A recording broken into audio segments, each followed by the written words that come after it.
कद्दावर नेता, राजस्थान के कई बार के मुख्यमंत्री माननीय अशोक गहलोत साहब से आग्रह करूंगा कि वो आपके समक्ष अपना संदेश रखें।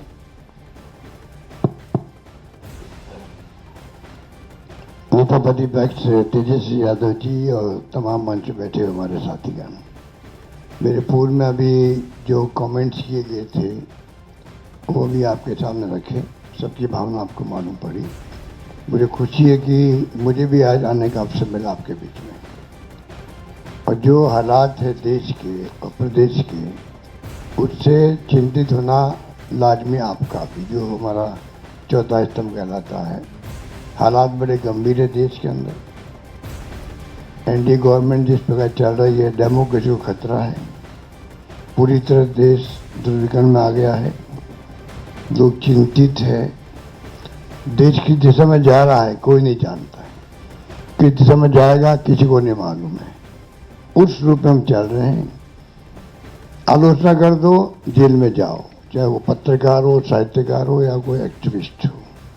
इन हालातों में देश चल रहा है, तो हम सबकी जिम्मेदारी बनती है ऐसे वक्त में देश क्या चाहता है उसका भी हम ख्याल रखें।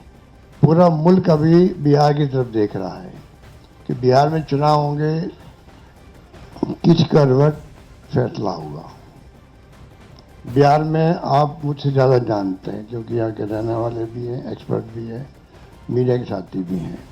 हालात बड़े गंभीर हैं, चाहे बेरोजगारी हो, चाहे वो अन्य समस्या लोकल हो जो बताई गई। अभी आपके सामने जब बताया दीपांकर जी ने और सानी जी ने, सब साथियों ने, तो हालात वही है। किसान हो, मजदूर हो, आम आदमी हो, छात्र हो, युवा हो, चिंता लगी हुई है रोजगार की उसको।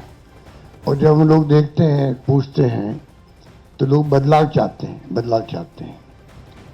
खड़गे साहब ने, राहुल गांधी जी ने, सब ने भी असेसमेंट करवाया। सब लोग देखते हैं कि बिहार में किस रूप में जनता का एक मनोबल बना हुआ है, विश्वास बना हुआ, इस बार बदलाव होगा। राहुल जी की यात्रा हुई, तेजस्वी जी साथ थे, दीपांकर जी साथ थे और सब साथी साथ थे। जिस प्रकार पब्लिक ने रिस्पॉन्स दिया, पूरे देश ने देखा उसको, पूरे देश ने देखा। इन हालातों में हम लोग चल रहे हैं। बहुत एक चुनौती हमारे सामने, क्योंकि वो शक्तियाँ वो है जिनका एक मुखौटा है खाली डेमोक्रेसी का। कोई यकीन नहीं है डेमोक्रेसी के अंदर उनका। ये मैं आपको क्या कहूँ, आप खुद जानते हैं।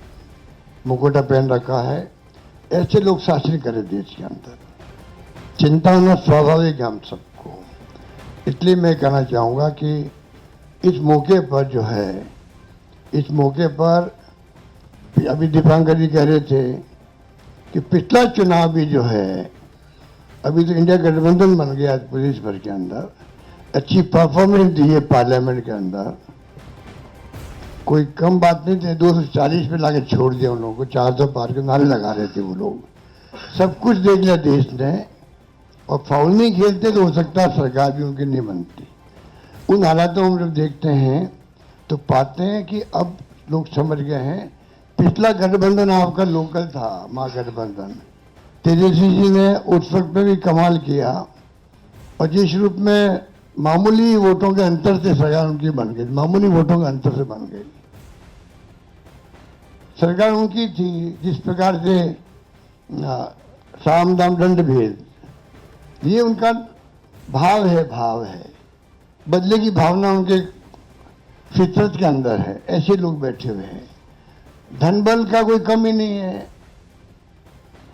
आपका जो इलेक्टोरल बॉन्ड, वो तो एक एग्जाम्पल है।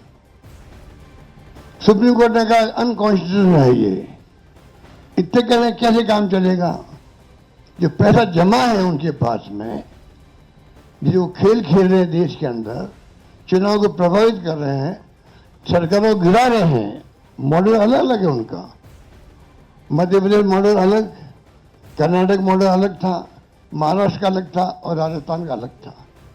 राजस्थान उनकी दाल नहीं गली, इतना ही फर्क है। आप सबके आशीर्वाद से हमारी सरकार बच गई और 5 साल हमने शासन किया। उन्होंने कमी नहीं रखी थी सरकार गिराने के लिए। उस माहौल में देश में जो हालात बन रहे हैं, ये भी मॉडल है चुनाव जीतने का भी। किस प्रकार फाउल खेलो, किस प्रकार गुमराह करो, लोगों को भ्रमित करो, झूठे वादे करो, झूठे आरोप लगाओ विपक्ष पर। यही राजस्थान में भी किया हमारे पास। मैं तो अपने अनुभव से कह सकता हूँ, हमारी सगा बन सकती थी इसे बात। तो उन हालातों में लोग जो प्राइम मिनिस्टर हो, चाहे गृह मंत्री हो या इनके खुद के लोग हों, जिस प्रकार ये राजनीति कर रहे हैं, जनबल के आधार पर कर रहे हैं, आप हम सोच नहीं सकते। जो अनुभव बताता मैं मध्य महाराष्ट्र का भी, कोई सोच नहीं सकता किस प्रकार ये धनबल का उपयोग करते हैं चुनाव जीतने के लिए। चुनाव आयोग की हालत आप जानते हो। ऐसा चुनाव आयोग, मैं 50 साल से राजनीति कर रहा हूं और मैंने देखा है केंद्रीय मंत्री के रूप में भी और मुख्यमंत्री 3 बार में रहा हूं। ऐसा माहौल इलेक्शन कमीशन में, इतनी बदतमीजी, इस प्रकार का व्यवहार विपक्ष के साथ में मैंने कभी नहीं देखा आज तक। उनके पत्र भी आएंगे खड़गे साहब के पास में, किसी के पास में, तो लैंग्वेज लिखी होगी, वो आप सोच सकते हो कि क्या स्थिति बनती है, क्या लिखते हैं।